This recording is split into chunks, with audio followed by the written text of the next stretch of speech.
अगर ये शादी हो गई तो अनर्थ हो जाएगा। इस शादी को किसी भी हाल में रोकना होगा। एक नागिन और भूत की शादी नहीं हो सकती। आखिर क्यों एक नागिन भूत के साथ शादी करने पर मजबूर हुई? इस कहानी को पूरा जानने के लिए चलिए थोड़ा वक्त पीछे चलते हैं। राघव एक मोस्ट वांटेड गुंडा था और पुलिस एनकाउंटर में अपनी मौत के बाद एक भूत बनकर भटक रहा था और पीपल के पेड़ पर उल्टा लटक कर अपने शिकार की प्रतीक्षा कर रहा था। तभी उसकी नजर एक सांप पर जाती है जो अचानक ही एक सुंदर सी कन्या में बदल जाता है। वो कन्या पास के शिव मंदिर में जाती है। दूर से पेड़ पर लटके ये सब देख रहे राघव भूत की आंखें फटी की फटी रह जाती है और वो खुद को बोलता है, जो मैंने देखा वो सच है क्या? एक इच्छाधारी नागिन मेरी आंखों के सामने अपने सांप रूप से इंसानी रूप में आई। वाओ, ये तो भूत जिंदगी की मेरी सबसे बड़ी उपलब्धि है। इसका तो फायदा उठाना चाहिए। राघव नागिन के मंदिर से बाहर आने की प्रतीक्षा करता है और कुछ ही देर में शिवन्या नाम की नागिन अपने इंसानी रूप में मंदिर से बाहर आती है। तभी उसको पेड़ पर लटका राघव का भूत आवाज देते हुए कहता है, ओए इच्छाधारी नागिन, इधर तो आओ। कौन है ये जो इतनी उदंडता भरे शब्दों से मेरा आवाहन कर रहा है? इधर उधर क्या देखती हो? सामने पीपल के पेड़ पे देखो ना। शिवन्या के सामने देखने पर उसको एक पीपल के पेड़ पर उल्टा लटका राघव दिखता है। ये देखकर वो उसके पास जाकर बोलती है, तुम कौन हो जो इंसान जैसे शरीर के साथ राक्षसी जैसे हाव भाव लिए हुए हो? मैं एक भूत हूँ जो अपने कर्मों के कारण मर के भी धरती पर अटका हुआ हूँ। अच्छा ये बताओ, तुम एक इच्छाधारी नागिन हो ना? सही पहचाना। तो अब ये बताओ कि आम इंसानों की तरह धरती पर होने की बजाय तुम ऐसे पेड़ से क्यों लटके हो? तो तुम नाग नागिनों का दिमाग क्या पूंछ में होता है? अभी बताया कि मैं एक भूत हूँ, फिर वही पूछ रही हो। नागिन शिवन्या से बातें करते करते राघव उसके सामने अपनी नागलोक घूमने की इच्छा रखता है, जिस पर शिवन्या बोलती है, अरे जहाँ जाने की तुम बात कर रहे हो ना, वो नागलोक है। तुम्हारे अब्बा का घर नहीं है जो मुंह उठाकर चल दिए। यार तुम एक भूत की मदद नहीं कर सकती? प्लीज, पहले गरीबी से तड़प तड़प के मेरी मौत हो गई और अब मरने के बाद भी एक नागिन होकर तुम मेरी इतनी सी इच्छा पूरी नहीं कर सकती। गरीबी से तड़प के मरे हो? मैं एक इच्छाधारी नागिन हूँ। तुमको देखते ही तुम्हारी सारी जीवन कुंडली पता चल गई।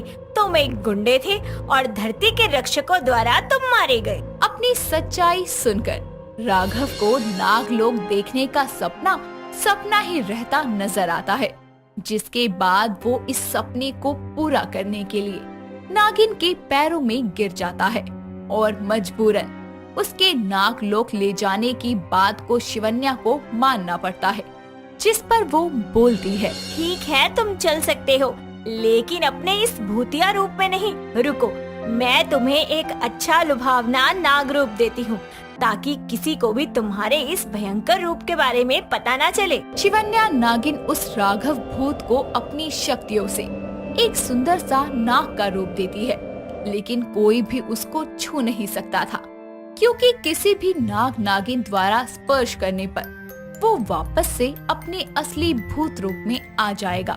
इतना करके नागिन शिवन्या राघव के साथ नागलोक पहुंचती है और वहां सबको राघव को अपना नाग मित्र कहकर मिलवाती है।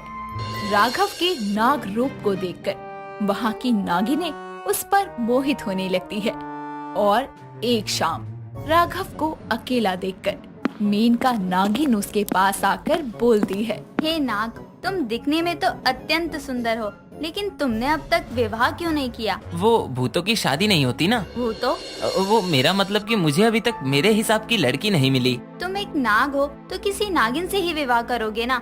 और देखो, तुम्हारे आसपास कोई सुंदर नागिन हो जो तुमसे बात करती हो, तुम उससे विवाह कर सकते हो। अच्छा। राघव को मेनका से बात करता देखकर शिवन्या को जलन महसूस होती है और वो उसको हाथ पकड़कर अपने कक्ष में ले जाती है। कक्ष में आकर राघव भूत रूप में बदल जाता है। ये देखकर शिवन्या बोलती है, तुमको बोला था ना, खुद को किसी नागिन को छूने मत देना। ध्यान से देखो, खुद ही हाथ पकड़ के लाई हो मुझे। दूसरों को छूने से मना कर रही हो और खुद ही छू रही हो। बस बस, वो मैं जल्दबाजी में ले आई। अब जल्दी से मैं तुम्हारा रूप बदल देती हूँ, वरना अगर किसी ने एक भूत को नागलोक में देख लिया ना तो बवाल हो जाना है। शिवन्या जैसे ही राघव का भूत रूप नाग रूप में बदलती है, तभी उसके कक्ष में शिवन्या की माँ नक्षिका नागिन आती है, जो उन दोनों को साथ में देखकर बोलती है। ये क्या, तुम इस मेहमान नाग के साथ इस कक्ष में अकेले क्या कर रही हो? वो कुछ नहीं, बस हम यूं ही बात कर रहे थे। अच्छा तुम अपने कक्ष में जाओ। शिवन्या अपनी माँ के मन में चल रहे शक को गलत ठहरा कर चली जाती है।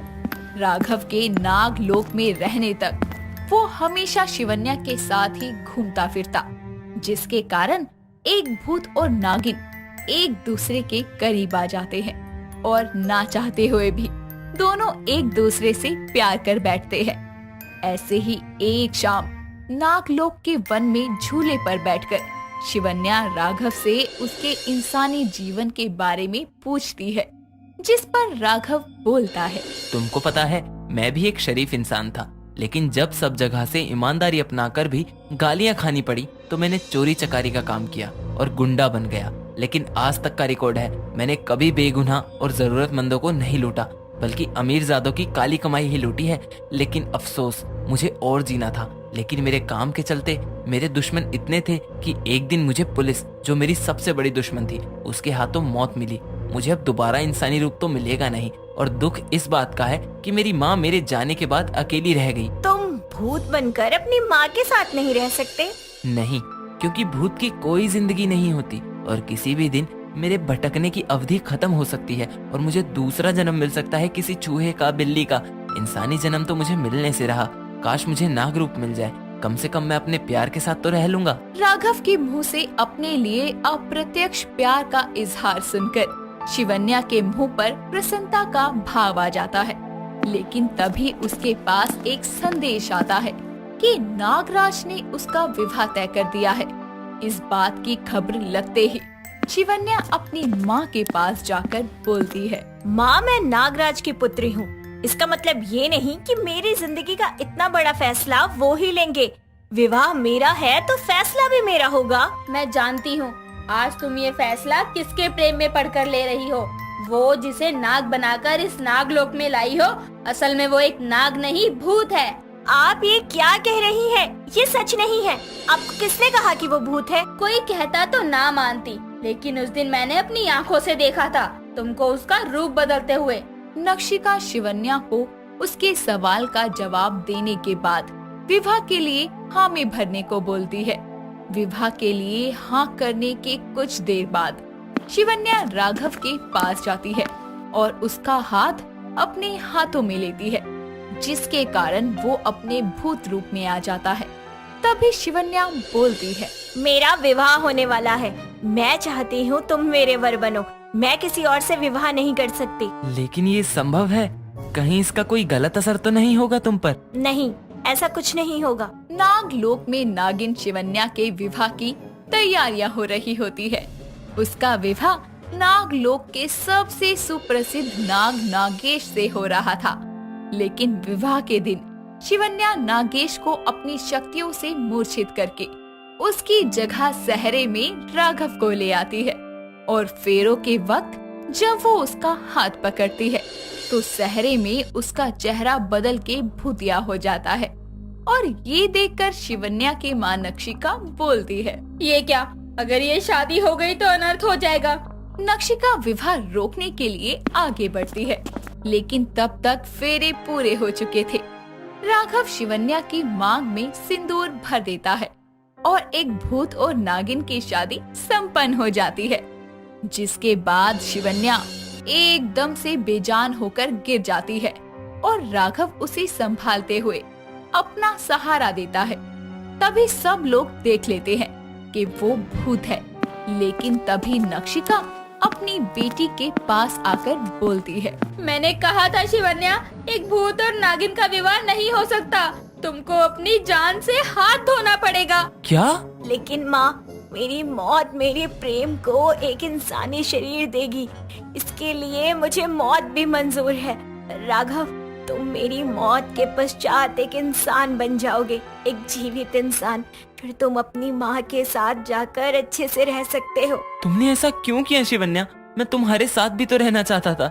ये शादी तुम्हारी मौत का कारण बनेगी, ये जानकर मैं कभी ये शादी नहीं करता। इसलिए मैंने तुम्हें नहीं बताया। अब मैं जा रही हूँ। अगर हमारा मिलन लिखा होगा तो अगले जन्म जरूर मिलेंगे। शिवन्या की सांसें बंद होते ही राघव को उसका इंसानी शरीर वापस मिलता है, जिसके बाद वो धरती लोक तो लौटता है, लेकिन अपने प्यार को खो जाने का दुख उसे हमेशा रहता है। आज मैं नागराज का रूप लेती हूँ, फिर पूरे नागलोक को अपने इशारों पे नचाऊंगी। बड़ा मजा आएगा। इतना बोलते ही मनिका नागिन अपने रूप को नागराज के रूप में बदलकर उनकी अनुपस्थिति में सिंहासन पर जाकर बैठ जाती है। वहाँ मौजूद दरबारियों से बोलती है, सुनो नागलोक वासियों, मेरे लिए जरा खाने को कुछ बढ़िया बढ़िया चीजें लाई जाएं। पृथ्वी लोक के सर्व प्रसिद्ध भोजन यहाँ नागलोक में बनवाए जाएं। नागराज ने आज से पहले कभी ऐसे खाने की मांग नहीं की थी, इसीलिए वहाँ मौजूद उनके पुत्र नील को कुछ संदेह होता है और वो सच्चाई का पता लगाने के लिए उनसे बोलता है। पता है पिताजी, ये खाना मनिका नागिन को भी बहुत पसंद है। अरे मुझे मेरे बारे में पता नहीं होगा तो और किसको पता होगा? समझ गया कि ये कौन है। क्या करूँ मैं इसका? अभी यहाँ सबके सामने नहीं बोल सकता, इसीलिए इसको लेकर कक्ष में जाता हूँ। नील नागराज का हाथ पकड़कर उनको अपने कक्ष में लाता है, जहाँ नागराज बनी मनिका बोलती है, तुम मुझे यहाँ क्यों लेकर आए हो? ऐसे किसी नाग कन्या को अकेले कक्ष में लेकर आना गलत है।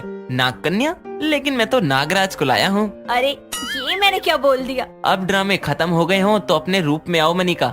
और तुमको मैंने कितनी बार बोला है कि ऐसे किसी का रूप मत लिया करो, तुमको किसी दिन इसकी भारी कीमत चुकानी पड़ेगी। मनिका अपने असली रूप में आकर नील से बोलती है, तुम भी ना हर वक्त मुझे डांटते ही रहते हो। अरे मैं एक इच्छाधारी नागिन हूँ। अगर मैं अपनी इच्छा से रूप ही नहीं बदल सकती तो फिर मेरे इच्छाधारी होने का क्या ही फायदा है? इच्छाधारी होने का मतलब ये नहीं कि तुम किसी का भी रूप ले लो। मुझे तुमसे कोई बात नहीं करनी। कहते हो कि तुम मुझसे प्रेम करते हो, लेकिन हर वक्त मुझे डांटते रहते हो। मुझे तुमसे कोई बात नहीं करनी। इतना बोलकर मनिका वहाँ से चली जाती है, लेकिन उसकी ये रूप बदलकर सबको परेशान करने की आदत नहीं जाती। ऐसे ही एक दिन नागलोक के वन में वो एक नागिन को तपस्या करते हुए देखकर कहती है, बेचारी नागिन शिव को प्रसन्न करने के लिए कितनी कठिन तपस्या कर रही है।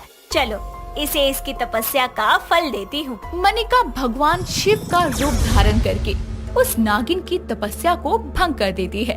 वो बेचारी मनिका को भोलेनाथ समझकर वरदान मांगने ही वाली होती है कि तभी मनिका अपने असली रूप में आकर हंसते हुए बोलती है, उल्लू बनाया, बड़ा मजा आया।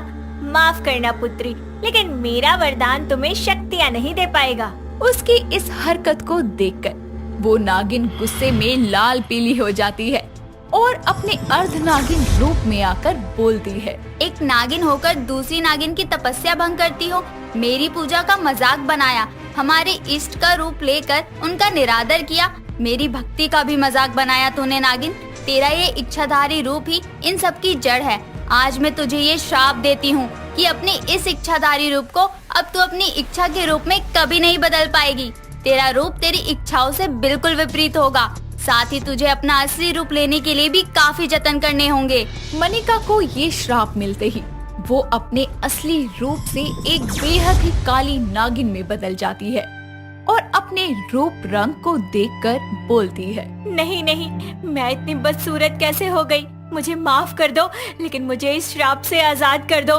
मैं ऐसी कुरूप रहकर जिंदगी नहीं जी सकती। मनिका के माफी मांगने पर भी वो नागिन उसको माफ नहीं करती और वहाँ से अंतर्ध्यान हो जाती है।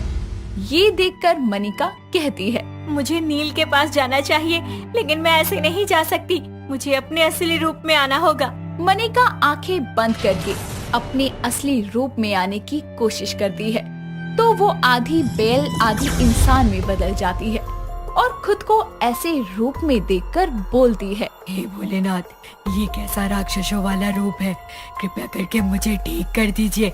एक श्रापित नागिन बनकर मुझे बिल्कुल अच्छा नहीं लग रहा है।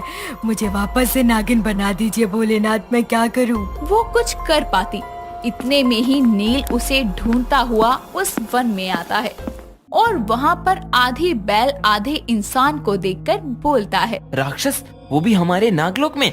अभी पिताजी को बताना होगा। रुक जाओ नील, मैं कोई राक्षस नहीं, तुम्हारी मनिका हूँ, एक श्रापित नागिन मनिका। क्या श्रापित नागिन? झूठ बोल रही हो राक्षस कहीं की, तुमको अभी सबक सिखाता हूँ। नील अपनी शक्तियों से आधी बैल बनी मनिका को बांध देता है, जिस पर वो एक बार फिर अपना रूप बदलने की कोशिश करती है और इस बार वो एक पंछी बन जाती है और उसके बंधन से आजाद होकर बोलती है। अरे नील, तुम मुझे पहचान क्यों नहीं रहे? मैं मनिका हूँ, पहचानो मुझे।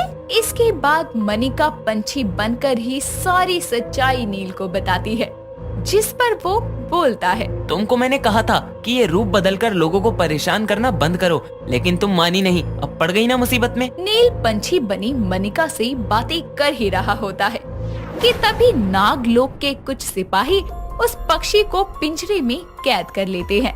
नील के लाख रोकने पर भी वो नहीं मानते और सीधा नाग दरबार में उसे ले आते हैं, जहां नागराज बोलते हैं। नील, तुम्हें इस राक्षस पंछी ने कुछ किया तो नहीं ना? हमें खबर मिली है कि ये पक्षी एक राक्षस है। तुमने इसको पकड़ने की कोशिश करी, तभी एक बैल के रूप से पक्षी के रूप में आ गया। शुक्र है एक सिपाही ने ये सब देख लिया और मुझे बता दिया, वरना आज मेरे बेटे को ये राक्षस पक्षी ले जाता। पर पिताजी, ये पक्षी राक्षस नहीं, ये नागिन है, मनिका नागिन, जो इस वक्त श्रापित नागिन बनी हुई है। हम समझे नहीं, क्या कहना चाहते हो तुम? नील सारी बात नागराज को बताता है, लेकिन नागराज उसकी बातों को सच न मानकर अपना आदेश सुनाते हैं। तुम बहुत भोले हो पुत्र, ये राक्षस तुमको अपने झांसे में फंसा रहा है। ए राक्षस, अपने असली रूप में आ। सच ही कहा था नील ने कि मुझे रूप बदलकर लोगों को परेशान नहीं करना चाहिए। ये रूप बदलना तो मुझ पर ही भारी पड़ गया। अब नागलोक के नाग नागिन मुझे ही नहीं पहचान रहे हैं। ये श्रापित नागिन बनकर तो मेरी जिंदगी खतरे में पड़ गई। तुम अपने असली रूप में आते हो या मैं तुमको अभी के अभी मृत्यु दंड दूं? ये सुनकर मनिका एक बार फिर से अपने रूप को बदलने की कोशिश करती है और वो एक इंसान का रूप लेना चाहती है, लेकिन इसके विपरीत वो एक भद्दी सी नागिन बन जाती है और अपना ये रूप देखकर वो बोलती है। हे भोलेनाथ, मैं तो अपने असली रूप में आने के काबिल ही नहीं रही। नागराज, मैं कोई राक्षस नहीं, मैं मनिका हूँ, मनिका। मैं सत्य कह रही हूँ, कृपा करके मेरा यकीन कीजिए। ऐसे कैसे विश्वास करूं? अच्छा ये बताओ कि जिस नागिन ने तुमको ये श्राप दिया वो कौन है? मैंने तो उस नागिन का नाम ही नहीं पूछा। अब इतने बड़े नागलोक में मैं कैसे ढूंढूंगी उसे? बोलो। मनिका कुछ बोलती उससे पहले ही नागलोक की ही एक नागिन नगीना मनिका से बदला लेने के लिए उसका रूप लेकर नाग दरबार में आती है और नागराज के सामने बोलती है। नागराज, ये झूठ बोल रही है, क्योंकि मनिका तो मैं हूँ और मुझे कोई श्राप नहीं मिला। ये मेरा नाम लेकर आपको भ्रमित कर रही है। मनिका अपने असली रूप में किसी और नागिन को देखकर हैरान हो जाती है, जिस पर वो बोलती है। नागराज, ये झूठ बोल रही है, मनिका मैं हूँ। ये मेरे साथ छल कर रही है, जैसे मैं करती थी सबके साथ। कौन हो तुम और क्यों कर रही हो ये सब? बस बहुत हुआ राक्षसनी, अब तुम्हें मृत्यु दंड मिलेगा। नहीं पिताजी, ऐसा मत करिए, ये मनिका है। नहीं नील, मैं हूँ तुम्हारी मनिका। खबरदार, जो नील को अपना कहा तो। चुप करो और सिपाहियों, इस बद्दी नागिन को मृत्यु प्रदान करो। नहीं नागराज, नहीं। ये श्राप मुझ पर इतना भारी पड़ जाएगा, मैंने तो कभी सोचा ही नहीं था। हे श्राप देने वाली नागिन, मेरे सामने आ जाओ, मुझे मरने से बचा लो। मनिका को सिपाही ले जा रहे थे, तभी वहाँ वही नागिन प्रकट होती है जिसने मनिका को श्राप दिया था, जो ये सब रोककर बोलती है। रुक जाइए नागराज, आप गलत सजा दे रहे हैं। ये सत्य कह रही है, ये मनिका ही है जो मेरे श्राप से ऐसी हो गई है। इसकी हंसी ठिठोली ने मेरी तपस्या भंग की थी, इसलिए मैंने इसकी इच्छा रूप बदलने की शक्ति को छीन लिया था। ये कोई राक्षसनी नहीं है। तो खुद को मनिका कहने वाली ये कौन है? अब सच्चाई सामने आने पर नगीना भी अपने असली रूप में आकर बोलती है। मैं नगीना हूँ नागराज। ये मनिका ने एक बार मेरा रूप लेकर मुझे मेरी माँ से डांट पड़वाई थी, तो आज मौका देखकर मैंने बदला लेना चाहा। माफ करिएगा। तुम सभी नाग नागिनों ने इच्छाधारी शक्ति को मजाक बना रखा है। अरे ये शिव का अनमोल वरदान है जो हम नाग नागिनों को मिला है। कोई स्वयं शिव बन रहा है तो कोई किसी और का रूप लेकर बदला पूरा कर रहा है। मुझे माफ कर दीजिए नागराज और नागिन आप भी। मैं आज के बाद अपनी इस इच्छाधारी शक्ति का कभी गलत उपयोग नहीं करूंगी। बस मुझे इस श्राप से मुक्त कर दीजिए। मैं श्रापित नागिन बनकर नहीं रहना चाहती। मैं अपने श्राप की अवधि को अब से 2 पल बाद खत्म करती हूँ। नागिन के इतना बोलते ही मनिका 2 पल बाद अपने असली रूप में आ जाती है। तभी नागराज बोलते हैं। मनिका और नगीना को नागिन की इच्छाधारी शक्ति का गलत प्रयोग करने पर मैं दंड देता हूँ कि अब से ये दोनों 1 माह तक 24 घंटे में से 18 घंटे अपने सर्प रूप में रहेंगी। नहीं नागराज, इच्छाधारी नागिन की शक्तियों का गलत इस्तेमाल करने पर पहले बेचारी मनिका को श्राप मिला और उसके बाद नागराज से दंड। इसीलिए अपनी शक्तियों का गलत इस्तेमाल किसी को नहीं करना चाहिए। नगमा पूरे नागलोक की सबसे समझदार और संस्कारी नागिन थी, जिसके चलते हर कोई उसकी खूब तारीफ किया करता था। तो वहीं कुछ नाग नागिन उसके इस वाहवाही होने की वजह से उससे जलते भी थे, पर नगमा हर किसी से प्यार से पेश आया करती थी। ऐसे ही एक दिन विशैला नाम की नागिन, जो कि नगमा को जरा भी पसंद नहीं करती थी, वो उसके पास आकर बोलती है। कैसी हो नगमा नागिन? मैं अच्छी हूँ, तुम कैसी हो? कोई विशेष कार्य मुझसे जो तुम यहाँ आई हो? नहीं नहीं, कार्य तो कुछ नहीं है, बस यूं ही सोच रही थी तुमसे मिल लूं। पूरे नागलोक में तुम्हारे इतने चर्चे जो है। अरे नहीं नहीं, ऐसा कुछ नहीं है। मैं कभी किसी से नहीं कहती कि वो मेरी प्रशंसा करे और ना ही मैं प्रशंसा की लोभी हूँ। मीठे बोल तो ऐसे बरसा रही है जैसे शहद को रोज दूध में मिलाकर पीती हो। क्या हुआ विशैला, कहाँ खो गई? कहीं नहीं, अच्छा चलती हूँ। वैसे मैं ये कहने आई थी, कल नागराज के महल में शिव पूजा है, तो सभी को आना है वहाँ। तुम भी आ जाना। हाँ ठीक है, मैं एकदम समय पर पहुँच जाऊंगी और शिव को अर्पित करने के लिए सुंदर मोगरे के फूलों की माला भी लाऊंगी। नगमा की बात सुनकर विशैला वहाँ से चली जाती है और कुछ दूर जाकर वो खुद से बोलती है। बड़ी आई संस्कारी नागिन, कल शिव पूजा में इसका सबके सामने सर न झुकाया ना, तो मेरा नाम भी विशैला नहीं। ऐसे ही अगले दिन नगमा विशैला के बताए अनुसार शिव पूजा में शामिल होने के लिए हाथों में मोगरे के फूलों की माला लिए नागराज के महल में पहुंचती है। विशैला नगमा को देखकर उसे किसी तरीके से नीचा दिखाने के लिए अपने मन में तरह तरह की योजनाएं बनाने लगती है। पूजा खत्म होने के बाद सभी शिव की आराधना करते हैं और नगमा सभी के बीच गाते हुए कहती है। नमो नमो शंकरा भोलेनाथ शंकरा, हे त्रिलोकनाथ शंभु, हे शिवाय शंकरा। नगमा की मीठी आवाज सुनकर सभी उसकी तारीफ करने लगते हैं। तभी नागराज का पुत्र रुद्र उसके पास आता है और कहता है। वाह वाह, क्या गाती हैं आप? आपका नाम क्या है? मेरा नाम नगमा है। आप नागराज के पुत्र रुद्र है ना, जिनके पास कई तरह की शक्तियाँ और बहुत सारा ज्ञान है। शक्तियाँ तो हैं, पर ज्ञान का नहीं पता। चलिए मैं चलती हूँ, मुझे मेरी गुफा में जाना है। मेरी माँ मेरा इंतजार कर रही होंगी। मैं चल सकता हूँ आपके साथ, अगर आपको ऐतराज ना हो। जी चलिए ना। नगमा की बात सुनकर रुद्र नगमा के साथ उसकी गुफा तक जाता है। रास्ते में दोनों बहुत सारी बातें करते हैं। नगमा पहली बार में ही रुद्र के दिल में उतर गई थी। वक्त बीतता है। नगमा का सभी से प्यार से बात करना, हर किसी से हंस के मिलने वाला स्वभाव रुद्र को उसका दीवाना बना देता है। वो रोज किसी न किसी बहाने से नगमा से मिलने लगता है। ऐसे ही एक दिन रुद्र अपने पिता नागराज से कहता है। पिताजी, मैं विवाह करना चाहता हूँ। मुझे एक नागिन से अत्यंत प्रेम हो गया है। कौन है वो पुत्र? पिताजी, वो नगमा है। वो मुझे बहुत पसंद है। उस जैसी संस्कारी नागिन मैंने आज तक नहीं देखी। यहाँ तक कि शक्ति और संस्कार दोनों ही उच्च हैं उसके। बात तो तुम सही कह रहे हो पुत्र। ठीक है, मुझे भी नगमा से तुम्हारा विवाह कराने में कोई आपत्ति नहीं है। कल ही नगमा और उसकी माँ को बुलाकर हम दोनों के रिश्ते की बात करते हैं। शुक्रिया पिताजी। नागराज और रुद्र की सारी बातें छुपकर विशैला सुन लेती है और खुद से कहती है, नहीं नहीं, ये नहीं हो सकता। हमेशा से रुद्र को मैंने चाहा है, मेरे सिवा उसे किसी का नहीं होने दूंगी।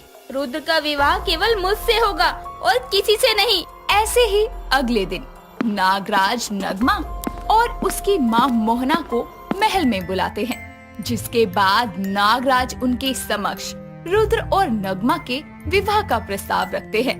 मोहना अपनी बेटी के रिश्ते के लिए हाँ कह देती है। नागराज पूरे नागलोक में रुद्र और नगमा के विवाह का ऐलान कर देते हैं। दिन गुजरते जाते हैं। ऐसे ही एक दिन रुद्र नगमा से मिलने के लिए उसकी गुफा में जाता है, जहाँ वो देखता है कि नगमा किसी नाग की बाहों में लिपटी हुई है। ये देखकर रुद्र को बहुत ठेस पहुँचती है। तभी नगमा उस नाग से कहती है, अब तुम देखना, जल्दी मेरा और रुद्र का विवाह हो जाएगा। वैसे भी मैंने अपने संस्कारों का ये ढोंग दिखाकर सबका दिल तो पहले ही जीत लिया है। अब बस मैं जल्दी से नागरानी के पद पर बैठ जाऊं, क्योंकि नागराज के बाद रुद्र ही नागराज के पद पर बैठेगा और उसके पत्नी बनूंगी मैं, तो मैं हुई नागरानी और फिर एक एक करके उन सबको अपने रास्ते से हटा दूंगी। नगमा की बातें सुनकर रुद्र को बहुत तेज गुस्सा आता है और वो खुद से कहता है, तो ये है नगमा का असली रूप। मुझसे शादी करके नागरानी बनना चाहती है। मैं भी देखता हूँ कैसे होता है। इसका ये सपना पूरा नहीं होने दूंगा। विवाह के मंडप में ही मैं इसका सारा सच सबके सामने लेकर आऊंगा और इसका ये संस्कारी ढोंग खत्म कर दूंगा। इतना कहकर रुद्र वहाँ से चला जाता है। दिन गुजरते जाते हैं। रुद्र और नगमा के विवाह का दिन आ जाता है। नगमा दुल्हन के लिबास में सजी हुई, हाथों में वरमाला लिए हुए रुद्र की तरफ कदम बढ़ाने लगती है और जैसे ही नगमा रुद्र के गले में माला पहनाने लगती है, तभी रुद्र बोलता है, रुक जाओ नगमा, मैं तुमसे विवाह नहीं करना चाहता। तुम मेरी पत्नी बनने के योग्य नहीं हो। ये क्या कह रहे हो तुम? मैं तुमसे प्रेम करती हूँ, तुम मुझसे प्रेम करते हो। इस मिलन के लिए, इस वक्त के लिए हमने कितना इंतजार किया है और आज तुम मना कर रहे हो। हाँ, क्योंकि मैं जान गया हूँ कि तुम्हारा असली चेहरा क्या है। तुम कोई संस्कारी नागिन नहीं, बल्कि एक चरित्रहीन और धोखेबाज नागिन हो, जो मुझसे शादी केवल नागरानी के पद के लिए कर रही है। मैं तुमसे नहीं, बल्कि अपनी मित्र विशैला से विवाह करूंगा। ठीक है, कर लो विवाह जिससे तुम्हें करना है, लेकिन उससे पहले मैं तुम्हें कुछ दिखाना चाहती हूँ। इतना कहकर नगमा सभी के सामने अपनी शक्तियों से एक दृश्य प्रदर्शित करती है, जिसमें साफ नजर आता है कि किस तरह रुद्र के आने से पहले विशैला नगमा का रूप लेकर नगमा की गुफा में एक नाग के साथ जाती है और रुद्र के दिल में नगमा को लेकर जहर भर देती है। ये सब देखकर सभी नाग नागिनों के होश उड़ जाते हैं। तभी नगमा बोलती है, रुद्र के जाने के बाद जब मैं अपनी गुफा में आई तो मुझे वहाँ विशैला के इत्र की खुशबू महसूस हुई, जिसके बाद मैंने अपनी शक्तियों से इस सारे सच का पता लगाया। क्योंकि मैं हमेशा से रुद्र को चाहती थी, पर वो पहले ही नजर में नगमा को चाहने लगा, उसे दिल दे बैठा, जो मुझसे बर्दाश्त नहीं हुआ। पूरे नागलोक में संस्कारी नगमा के चर्चे थे। बाकी नाग नागिनों को तो जैसे सब भूल ही गए थे, इसलिए नगमा को सबकी नजरों में गिराने के लिए मैंने ये सब किया। विशैला, मुझे पाने के लिए तुम इतना नीचे गिर जाओगी, ये मैंने कभी नहीं सोचा था। शर्म आती है मुझे ये कहते हुए कि तुम मेरी मित्र हो। नागराज का पुत्र होने के नाते मैं तुम्हें इस गलती का दंड दूंगा। एक नागिन के चरित्र को लांछित करने के जुर्म में तुम्हें नागलोक से हमेशा के लिए निष्कासित किया जाता है। ऐसा मत कीजिए। माना कि विशैला ने जो भी किया वो गलत था, लेकिन उसके नजरिए से देखा जाए तो वो भी ठीक था, क्योंकि उसका मन भी पीड़ा भाव से भरा हुआ था, जिस वजह से उसने ये गलत कदम उठाया। जिसके बाद नगमा सभी को समझाती है और विशैला को उसकी गलती सुधारने का एक और मौका दिया जाता है। साथ ही रुद्र भी नगमा से माफी मांगता है, जिसके बाद हंसी खुशी उन दोनों की शादी हो जाती है। ये सब क्या कर दिया सुप्रिया तुमने? आखिर तुम्हें नागमणि चाहिए थी तो मुझे खुद से मांग लेती। नागमणि चुराने की क्या जरूरत थी? आखिर ऐसी क्या वजह थी जो सुप्रिया नागिन पत्थर की बन गई? आइए कहानी को पूरा जानने के लिए कुछ समय पीछे चलते हैं। नाग लोग नाग नागिनों का गढ़ था। उन्हीं के बीच दो इच्छाधारी नागिन बहनें भी रहा करती थी, जिसमें से अंशिका ईमानदार थी और सुप्रिया लालची। ऐसे ही एक बार अंशिका शिव की तपस्या कर रही थी और सुप्रिया बस बिना मेहनत के ही सब कुछ पाना चाहती थी। इसीलिए उसके अंदर अंशिका से कम शक्तियाँ थी। एक दिन सुप्रिया अपनी बहन को बोलती है, अंशिका, क्या तुम थोड़े से पुष्प मुझे भी दे सकती हो? मुझे भी शिव की आराधना के लिए कुछ पुष्प की आवश्यकता है। ये तेरी मांग मांग के लेने की आदत है ना, ये मुझे बिल्कुल भी पसंद नहीं है। तू खुद मेरी जगह जल्दी उठकर फूल तोड़कर नहीं ला सकती। जब मैं लाती हूँ तो मुझसे मांग लेती है। अब तो ले ले, लेकिन कल से तू भगवान शिव की आराधना के लिए खुद ही फूल लेकर आएगी। क्या हुआ, मांग लिए थोड़े से पुष्प तो? वैसे भी मुझे जरूरत नहीं है और मैं इतनी आलसी नहीं हूँ। ऐसे ही रोज अंशिका नागिन रोज बगीचे से फूल इकट्ठे करके लाती और शिव की आराधना के लिए बैठ जाती। जिसके बाद सुप्रिया अंशिका की थाली से थोड़े फूल उठा लेती और जल्दी से शिवलिंग पर चढ़ाकर बाहर घूमने निकल जाती। तभी पूजा करके अंशिका गुस्से में आकर कहती है, सुप्रिया, तू नहीं सुधरेगी ना लालची। तूने आज लालच में चोरी करना भी सीख लिया। तूने मेरे फूल उठाए हैं ना। अब तुम मुझ पर चोरी का नाम लगा रही हो। जाओ, मैं तुमसे बात नहीं करूंगी। इससे अच्छा तो मैं पृथ्वी लोक पर जाकर रहती हूँ। अरे रुक तो, मैं भी चलती हूँ तेरे साथ। तुझे अकेले कहीं नहीं जाने दूंगी। सुप्रिया और अंशिका पृथ्वी लोक के लिए निकल जाते हैं, जहाँ पर सुप्रिया अपना रूप बदलकर इंसानी रूप में लोगों के घर के बीच एक घर में रहने लगती है। तभी उनके पास की एक पड़ोसन अपने घर में खीर बना रही होती है और उसकी खुशबू सुप्रिया के घर तक आती है। जिसके बाद सुप्रिया कहती है, क्या सुगंध आ रही है। ये मनुष्य कितना अच्छा भोजन बनाते हैं। घर ही जाती हूँ इनके। ओम नमः शिवाय। मैं आपकी पड़ोसन हूँ, आज ही आई हूँ। थकान की वजह से आज हमने कुछ बनाया नहीं।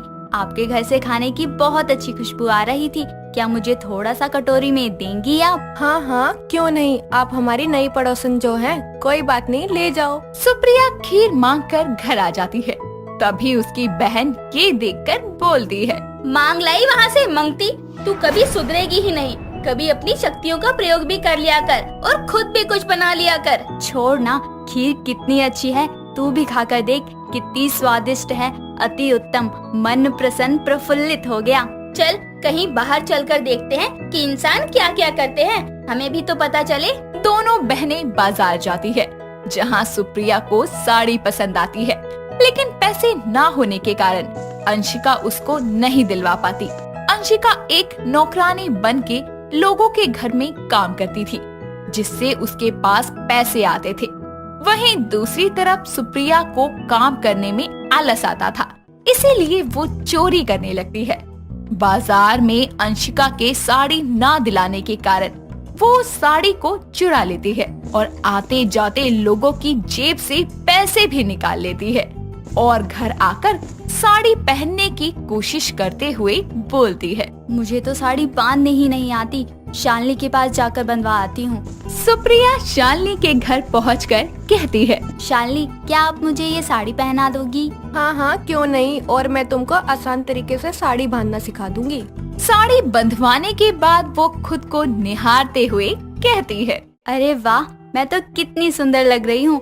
अरे इतने सारे फल लेकर कौन आया? मेरे पति लेकर आए हैं। बोल रहे थे अच्छे फल थे, इसलिए वो लेकर आ गए। अच्छा, क्या एक फल मुझे भी दोगी? वो मैंने सुबह से कुछ खाया नहीं है, तो इन फलों को देखकर मुझे भूख लग रही है। हाँ क्यों नहीं, तुम ले लो फल। रुको मैं प्लेट ले आती हूँ, काट कर खा लेना। वो औरत जब तक आती है तब तक सुप्रिया अपने साड़ी के पल्लू में 2 सेब छुपा लेती है और शालिनी आकर कहती है, अब खा लो इस प्लेट में रखकर। धीरे धीरे सुप्रिया नागिन की आदतें और बिगड़ जाती है। शालिनी को उस लालची नागिन की आदतें अच्छी नहीं लगती थी, क्योंकि सुप्रिया बार बार कुछ न कुछ बहाने से उसके घर आकर चीजें मांगती। उसी शाम अंशिका काम से घर आकर सुप्रिया की साड़ी देखकर कहती है। सुप्रिया, तू ये साड़ी कहाँ से लाई? चोरी तो नहीं की ना तूने? नहीं ना, अब तो तुझे मुझ पर शक हो रहा है। मैं तेरी बहन हूँ, रुक जा, मैं अभी अपनी शक्तियों से देखती हूँ कि तू ये मेहनत से लाई है या चुरा कर। ये क्या, तुझे शर्म नहीं आई? एक इच्छाधारी नागिन होकर चोरी भी करने लगी। लालच में कितने गिरती जा रही है तू। लोगों की मदद नहीं कर सकती तो कम से कम उनका नुकसान भी मत कर। अभी के अभी मेरे साथ तू नागलोक वापस चल, नहीं तो मैं तुझे अपनी शक्तियों से बंदी बना दूंगी। अंशिका अपनी बहन सुप्रिया को नागलोक ले आती है और वहां आने के बाद लंबे समय के लिए अंशिका ध्यान लगाकर शिव की तपस्या करती है। उसके अच्छे स्वभाव और तपस्या से खुश होकर शिव उसे नागमणि दे देते हैं। लेकिन उस नागमणि की एक खास बात थी कि कोई और इच्छाधारी नाग नागिन उसे छू नहीं सकता था। जो भी नागमणि को छूने की भी कोशिश करता तो वो पत्थर की मूर्त बन जाता। नागमणि को प्राप्त करके अंशिका पहले से भी ज्यादा सुंदर हो जाती है, जिसे देखकर उसकी बहन चिढ़ने लगती है और अकेले में कहती है, जब देखो अपना रोब दिखाती रहती है। सुंदर क्या हो गई, ज्यादा ही घमंड करने लगी। मैं इसकी नागमणि चुराकर सबसे ज्यादा शक्तिशाली हो जाऊंगी। फिर सब मुझे नागेश्वरी कहकर बुलाया करेंगे। अधिक शक्तिशाली और सबसे सुंदर सिर्फ मैं ही होंगी इस पूरे नागलोक में। नागमणि मिलने पर अंशिका उसको एक पत्थर पर रखकर सुप्रिया के लिए अपने हाथों से भोजन बनाने लगती है। तभी सुप्रिया इसका फायदा उठाकर नागमणि के पास पहुंच जाती है और उसे चुराने की सोचकर जैसे ही नागमणि छूती है तभी वो पत्थर की मूर्ति बन जाती है। अंशिका भोजन बनाकर अपनी बहन को आवाज लगाती है, सुप्रिया, खाना तैयार है, बोलती क्यों नहीं? कहाँ चली गई?